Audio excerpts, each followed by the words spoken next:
The Benjamin Dixon Show is only possible with listener support. Go to www.thebenjamindixonshow.com to register for our blog and join the Progressive Army. And now, ladies and gentlemen, You're now about to witness the truth.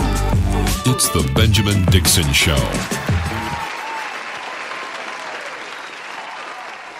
I'm going to be honest. I don't have much hope for the Alabama race right now, because Republicans have shown, and particularly white Republicans, white conservative Christians, they have shown a resilience and a determination to ignore the reality of their candidate and accept them no matter what, because they're simply not Democrat. And at what point do you ever realize that I'm supporting this man based on Christian values, and I will therefore reject any Democrat because it's impossible for a Democrat to ever espouse the Christian values that I stand for, and so I will always turn a blind eye to anything this candidate does because at least he's not a Democrat? At what point do you exist in that space so long until you realize that you're supporting a pedophile and you're doing it in the name of Jesus? Franklin Graham tweeted out today that he's praying for Roy Moore.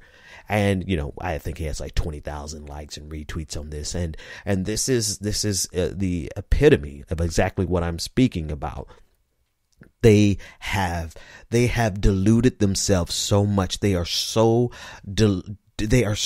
engulfed and they're I don't even know how to describe it accurately, but they are completely obsessed with this idea that the Republican Party represents Christian values based on abortion, based on same-sex marriage. And I'm not pointing this, we've talked about this quite a bit, so I'm not going to relitigate this case. We've fleshed it out quite a few times, but it never ceases to amaze me the lengths to which they are willing to incorporate disgusting things into their culture, so long as their culture of white supremacy, their culture of misogyny, their culture of just the litany of things, so long as their culture is not tainted by the Democratic Party. It's obscene completely. Exit polling from the race. White men, 74% of white men voted for Roy Moore. White women, 65% of white women voted for Roy Moore. Black men, 92% for Jones. Black women, 97% for Jones. And, it's simply amazing that white people are going to white. That's all I can say. White people are going to white, particularly Southern evangelical Christians. And not even just Southern. Again, I got to correct myself so I don't fall into the same trope that I tried to dismantle on yesterday. It's evangelical Christians in general. They're white evangelicals are going to white. That's it. That's white evangelical people are going to just white. They're going to stick by their man. They're going to stick by their culture. Yeah, Roy Moore, Doug Jones is white, but Doug Jones no more fits into their culture than I do. And Doug Jones doesn't fit into their culture simply because he's a Democrat, but they're synonymous. It's synonymous. Derek, our engineer at Like It or Not, was telling me a story of he was taking an alligator tour in Louisiana, and he was listening to the tour guide as he was describing the area, and they passed up an area where black people live pretty close to their tour, and he saw the black people, and the tour guide pointed over there and said, "Hey, look, Democrats."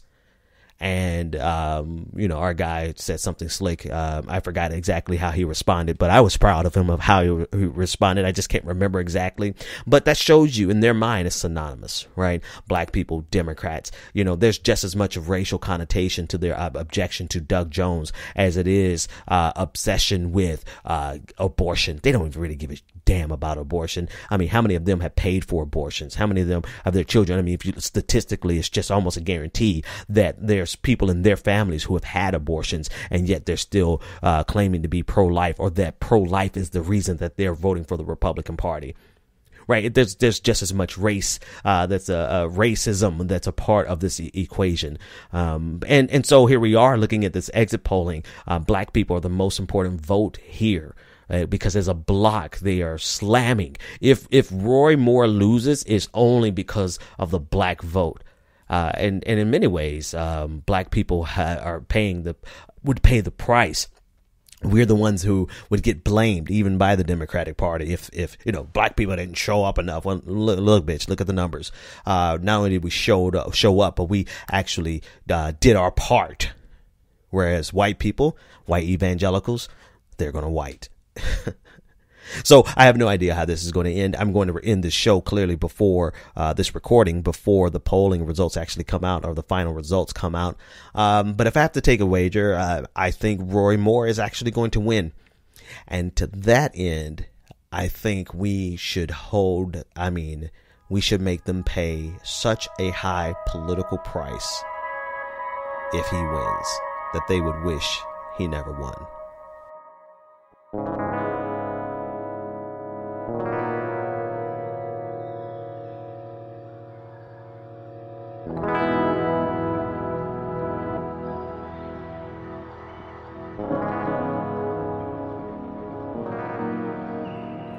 So here's how we make them pay the political price. We make them pay the political price by organizing, by recruiting, by never again trying to appeal to a single conservative in this country. Never again waste your energy there. If the Democratic Party can't figure that out, I don't know what to tell them. There's no turning back on these people. We have a large percentage of the voting electorate that absolutely has no sense of integrity whatsoever, no concern about, a pedophile. Really, a redneck pedophile. They don't even care that he's a redneck pedophile. That's their redneck pedophile. He's a Republican redneck pedophile. That shows you what they think of the Democrats. So in no uncertain terms, we should never again waste a single dime on trying to convince conservatives, or there are no moderate Republicans. There are no moderate conservatives. That does not exist. They are all extremists. And to that end, we just have to recruit from that 50% of people who aren't even voting, which means we have to appeal to the issues that are important to them. This is absolutely the case. We can no longer depend on the electorate as it is currently shaped, because Republicans have made sure one thing in these states like Alabama, voter suppression, it reigns supreme, right? If you look at the number of black people, the percentage of black people who voted for Doug Jones, you'll understand why Republicans have worked so hard to suppress the vote in these red states. And yet we cannot afford to continue to just depend on black people to give you 90% of their vote. We've got to go out and find people who have never voted, and we have to increase our ranks. We have to increase our voter rolls with the people by addressing issues that are important to them, because there is no convincing Republicans of any stripe, of any degree, to actually do the right thing. They have shown us that they are willing to die in opposition to the Democratic Party. When a person is willing to die to oppose you, then maybe you should never waste a dime trying to convince them of otherwise. That absolutely makes no sense. They're willing to die. They're willing to let go of all their money. They're willing to lose their food stamps. They're willing to lose all the benefits. They're willing to lose Medicare. They're willing to lose Medicaid, all in the name of opposition to the Democratic Party. So why would anyone in their right mind spend 1 red cent to appeal to people who would rather lose everything and would literally rather die than to support the Democratic Party?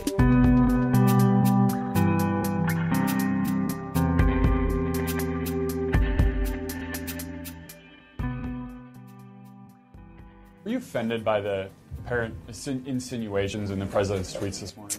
It was a sexist smear attempting to silence my voice. And I will not be silenced on this issue. Neither will the women who stood up to the president yesterday, and neither will the millions of women who have been marching since the Women's March to stand up against policies they do not agree with.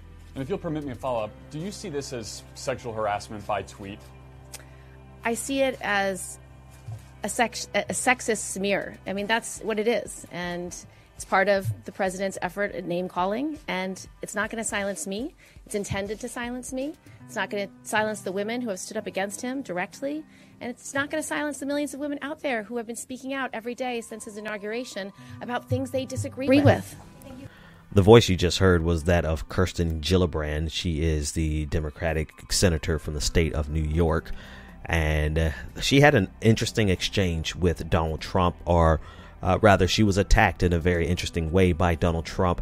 And this is what he had to say on Twitter about her. He said, "Lightweight Senator Kirsten Gillibrand, a total flunky for Chuck Schumer, and someone who would come to my office begging for campaign contributions not so long ago and would do anything for them, is now in the ring fighting against Trump. Very disloyal, Bill and crooked used." So that was his tweet, and we'll talk about the subtext, not so subtle subtext there. Her reply got, I would say 3-4 times as many likes and retweets, which means something in social media. But this is her reply. She says, "You cannot silence me or the millions of women who have gotten off the sidelines to speak out about the unfitness and shame you have brought to the Oval Office." 128,000 retweets and 345,000 likes as of the time of this recording. Kirsten Gillibrand, her profile has been elevated by this attack by Donald Trump. I think he has propelled someone to the light, to the main stage as a potential opponent to him in 2020. But let's talk, before we talk about the politics of it, how disgusting is it that the president of the United States is insinuating that this woman was willing to, quote unquote, hoe, as my co-anchor on Like It or Not calls it, willing to be promiscuous, sell her body in exchange for campaign contributions. And we're supposed to think that Donald Trump is not a sexual harasser. This is the first thing that he goes towards, is trying to slut shame a senator or woman in general. I don't care what her position is. This is where we are, man. This is the president of the United States. Had this been anyone else, this would have ended their presidency. This is the shame and the disgust that has been brought, the stain that will never be erased from American history, that is Donald Trump's presidency. And there are other stains. I mean, don't get it twisted. There are plenty of other stains that were going to last, just as long. But Donald Trump is a unique problem for America, because his party, as they get ready to elect Roy Moore, has shown that there's no limit to what they're willing to embrace in order to oppose the Democratic Party, and to do so in the name of Jesus. They'll take a man and they'll deem him holy as he continues to tweet out sexually derogatory statements against women. This is your president, President Donald Trump. I do want to play one more clip. This next clip is potentially, at least if you like, Bakari Sellers, friend of mine, friend of the show. He's been on the show, and he's a CNN commentator. Let Bakari Sellers tell it. The next voice you'll hear, it would be the Republican challenger, woman challenger against Donald Trump to primary him in 2020. Women who accuse anyone should be heard. They should be heard and they should be dealt with. And I think we heard from them prior to the election. And I think any woman who has felt violated or felt mistreated in any way, they have every right to speak up. And does the election mean that's a settled issue? That's for the people to decide. I know that he was elected, but, women should always feel comfortable coming forward, and we should all be willing to listen to them. That was former governor of South Carolina, Nikki Haley, who is currently serving as the UN ambassador. These are her words directly towards Trump with regard to all of the women, the 19 women who have accused him of sexual misconduct, harassment, or all-out assault, including rape. And this is a significant statement coming from someone who was appointed by the president. And, to be honest with you, I'm not sure how much Donald Trump can handle a woman challenging him in this fashion. But, in many regards, first let me say this. Nikki Haley is still garbage. Her politics are extremely trash. She's not a part of the resistance. I hope no one has said, welcome to the resistance, Nikki Haley. No, she's still garbage, 100%. Her politics are trash. But I would love to see her challenge Donald Trump in 2020 to primary him, because he needs to be primary. The Republican Party doesn't have the wherewithal to primary Donald Trump. Actually, I'm going to stop that sentence right there. They don't mind having Donald Trump in the White House. They're actually okay with it, because you know what? It has shown them exactly what they can get away with. So it's very likely that they'll stand by their man so long as he continues to sign legislation into law that benefits their corporate donors and their personal bottom line. But there's a possibility that they will challenge him in the primaries. And I think Nikki Haley would be a good primary challenger, if for no other reason than her stature, her service in the executive branch. She's a longtime politician, and you know, I think it would be a good challenge, even though she should still be utterly eviscerated politically, because what she stands for is actually no better than what Donald Trump stands for, with the exception of the sexual harassment thing. But in terms of policy, in terms of taxes, in terms of the direction of this country, she wants to do the exact same thing that Donald Trump is trying to do. And this is one of the things that shocks me the most, or one of the things that I try to shout the most, is that the Republican Party has to be stopped. They have to be stopped, no matter the cost. Must be stopped, no matter the cost. You got the touch. You got the power.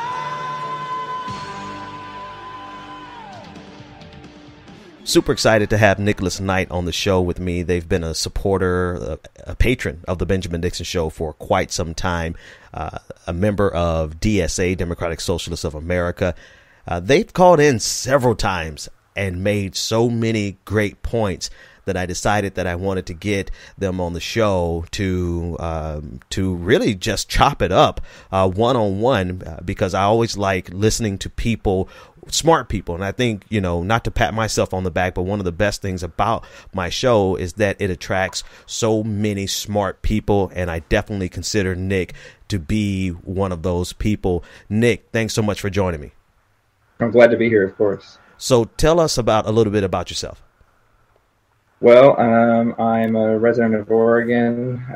I've been interested in progressive politics for a while, but Bernie's election was the thing that set me off, if not for Bernie himself, then for the people around him, and really shaping our progressive perspective.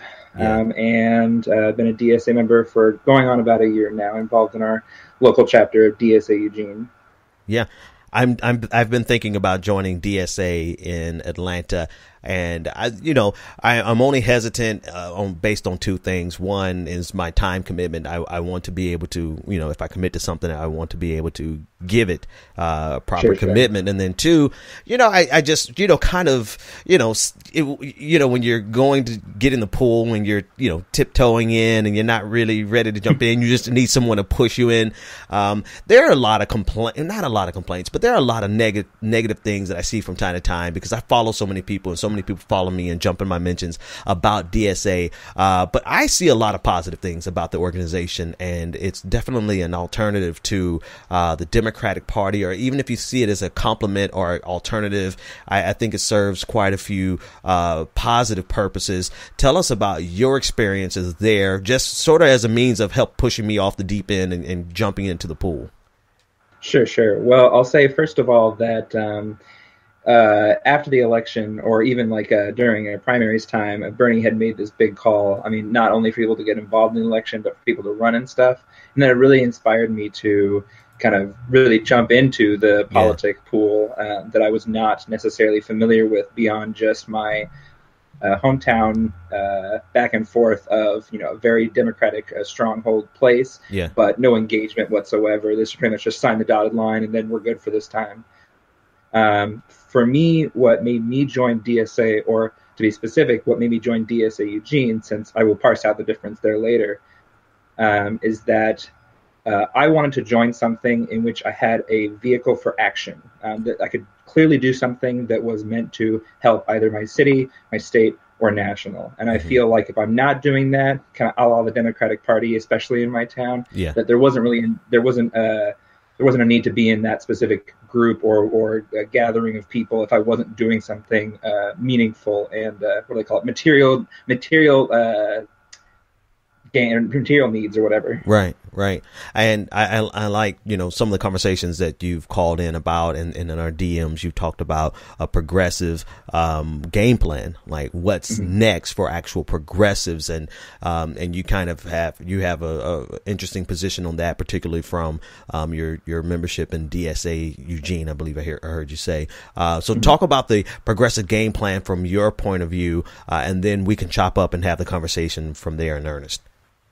Sure. Well, at least the progressive game plan, as I see it, not necessarily as a means to victory, but as a means of growing. The first is that we need to have a conversation with as many players as possible and say, what is our goals? Is it, a lot of people, especially in DSA, will talk about, do we fight purely through electoral? Do we fight through base building in our locals and in our state? What is our means of challenging, and to what is worth challenging the status quo on different avenues? So having that conversation and saying, these are our values, these are what we're going for, that's important, because sometimes we'll get caught up in the very kind of the name game of it, where we'll be obsessed with either being a progressive in name only or being a DSA member in name only, and never really get down to what it is we're fighting for. That's important to me. And then the second part is, and this is kind of going to relate to the project that I would like to do with ANOA and Progressive Army, et cetera, is essentially bringing in people from different places for different causes that we've already discussed are important to us. For instance, voter enfranchisement, whether that be people who are apathetic towards voting in the last election or elections past, or for people who have been disenfranchised from voting. For instance, in Florida right now, they're trying to get felons' right to vote back on the ballot. And that is important to me, because especially in the whole progressive discussion of how do we get votes back for 2018 or 2020, is that a lot of people say we should get Trump voters and we should try and make sure that we appeal to getting them back. And my thing, which I think I've heard a lot of people echo, is that it's not about the Trump voters, it's about the 50% or more that didn't vote in the last election. And that's just for people who are eligible to vote, not even to mention teens, again, like people who are felons who don't have their voting rights right now. So that's a way more important section for me to be able to go to, ask them what their problem is and how can we solve it on a very nonpartisan line, I guess. Yeah, so two things there that I want to jump off into the conversation in earnest. One is addressing the needs of the people, right? And that's some of the positive things that I've seen from DSA is that like Charlottesville, the night before, there were only a handful of protesters, counter protesters to the Nazis. And I was so proud to see the DSA flag. Like, I'm actually getting emotional saying it now. I was so proud to see the DSA flag along with, I don't know how many members. And if I'm not mistaken, wasn't Heather Heyer a member of DSA, the young woman who was killed? I'd have to Google that to be sure, but I know that there was also IWW. So yeah, exactly. I think that you're correct there. And so there was a strong representation, and that is what I think we need more than anything else in the progressive community. An organization that actually is interested in addressing the needs of the community that it serves, and not so much an organization that is philosophical only. I think it's great for us to be economic philosophers and to criticize or critique the problems of capitalism and to analyze the work of Marx, and all that is good, and I enjoy it really more than most people probably would expect a normal human being to enjoy it. But I really want to be a part of something, and I see DSA is in many places serving that need. They're actually going into the communities and seeing what that community needs, and they're addressing that need. Just speak on that for me. Yeah, totally. I mean, you mentioned Charlottesville. That's a good one. There is a real need for us, whether it be DSA peeps or just people on the left in general or in the center. If people find themselves very democratically aligned, they should also care that Nazis are organizing. That's really important. The Break Light campaign, I think, has been a really big hit, and it has spread to other parts of the country, a really good thing. I think that DSA Houston doesn't get a lot of press, but they've been helping with deconstructing all of the destroyed houses and stuff, and been able to help people that don't obviously have the money to be able to take care of that on their own. I'm trying to do something here in my town, but it's hard, especially when, and this will be a different conversation later about, we as a chapter don't get any resources from national at this point. And so we're trying to not only organically figure out what it is that our community needs, which isn't as hard, but then how to solve that in a way that is using, as little money as possible of the money that we don't have, and then being able to really talk to people in a way that's not condescending, on a way that's not setting up a new gear that then just keeps the problem going as opposed to solving it, etc. Yeah, no, absolutely. And then the second thing that you were mentioning there, and you actually referenced it in your response, is working with centrists when necessary, and building a coalition. One of the things that we're almost out of this phase where it is, if you even think about working with Democrats, you're a sellout, right? And that was a very strong, divisive, and useless position, because in reality, if we're going to get any electoral strength right now, it's going to come with partnering with the Democratic Party, because we don't have the numbers as socialists and democratic-socialists and leftists, and the Green Party doesn't have the numbers. And so, where do you see, and in general, I mean, I know you don't speak for DSA as a whole, but, I know DSA from their members, right? I know more about the members of DSA than the actual organization of DSA. But what do you think about that? This entire purity test versus, working with centrists versus getting electoral power. I'm just curious. What do you think about that? Sure. I'll give some context. At DSA Eugene, we have a lot of very, very left-leaning people, kind of the anarcho-communism side or just straight anarchist side. And so I would say a lot of members of our chapter are more than hesitant to work with Democrats. And I think that's fair, if only because the relationship that has been touted between anyone on the left and Democrats has always been, how will you capitulate to the Democrats in order to be able to get into any measure of power, any policy across? I think that's an important conversation to have about Democrats and centrists and such, is that your relationship is defined not as a how can we kowtow to you in order to be able to get in and get what we need, but how can we provide a compelling enough message that in the end, people that usually would vote Democrat are more inclined to look at us as a vehicle of actual change. And then be able to take the infrastructure that Democrats have, which is always been my position, is that Democrats have infrastructure that is necessary, whether or not we like it, whether or not, we can build a new party at some point. That's not really my concern. My concern is right now what happens. And they have infrastructure that we just don't. And that's important to reconcile with and know that we need to, if not work with them in order to get it in a way that's not, again, capitulating to their needs, but is reciprocal to us, but that we can actually just take that at a certain point. Some people say that we should take over the Dem Party, and I'm totally okay with that, but that needs to be thought of in material ways that happens right now, not just, like you said, that ideological conversation of, can we do it? Can it be done? Can we change, etc. Excuse me. I absolutely love talking with you here, because one, you've been a patron of mine for some time. You comment in the comment section and you call in from time to time, but I absolutely love the fact that you have a depth to analysis and to just this conversation in general that is super beneficial. And I actually want to take a moment to challenge any of my other listeners who feel like you have something to contribute in this fashion. Call me, you have the phone number. Seriously, if I like what you say on the phone, I'm going to recruit you to come and do a show with me, because it's I don't know if symbiotic is the right word, but we feed each other. So symbiotic probably is a good word for it, but we feed each other. The knowledge that you all give me from the audience and the energy that you get from me from the audience is also what drives me. Let's talk about this project with Progressive Army. One thing that I absolutely love about Progressive Army is that it's growing bigger than my individual micromanaging abilities, and you all have something going on that I honestly didn't know about, that I think is going to be fabulous. Tell us about the project with David and Anoa.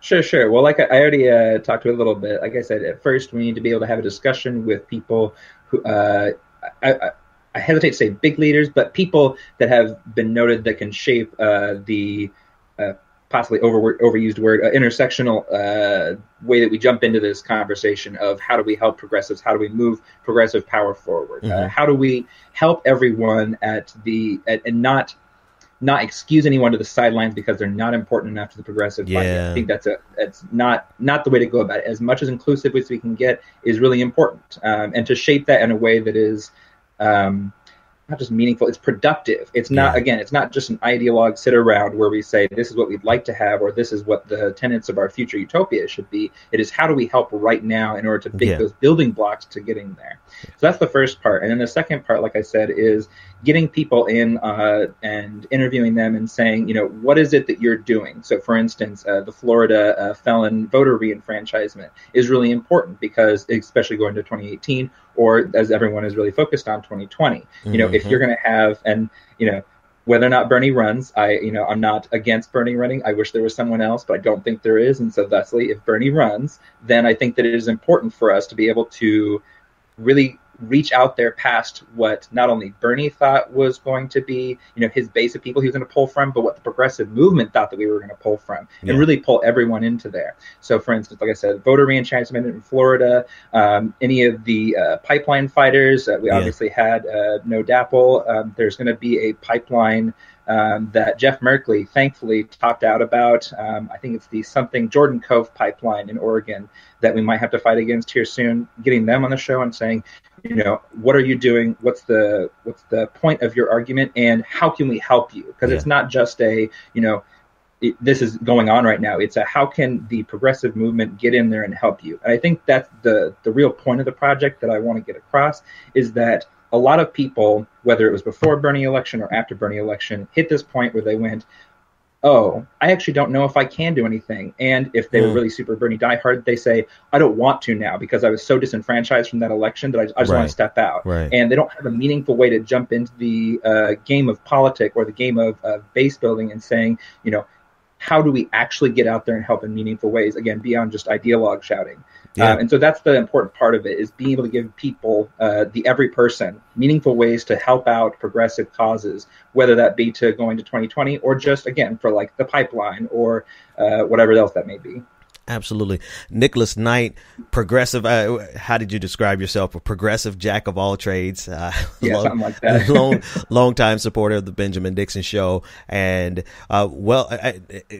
I don't know if this, I hate when people say this about me, but I feel like it's the right thing to say. You're a well-spoken representative of progressivism, and that's one of the main reasons I wanted to get you on the show, so that people can hear what you had to say, how you say it, and I would love to have you back anytime you're available. Sure, I'll always call in then.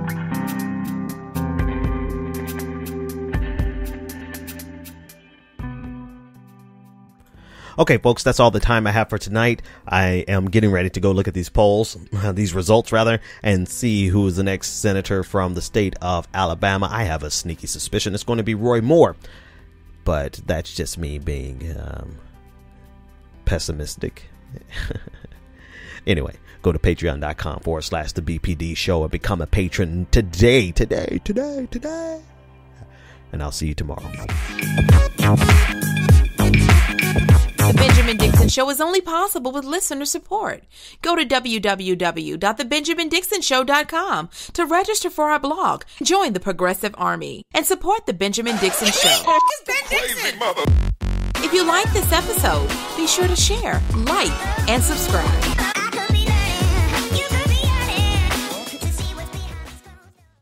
Consider becoming a Patreon. Go to www.patreon.com/the BPD show and support The Benjamin Dixon Show.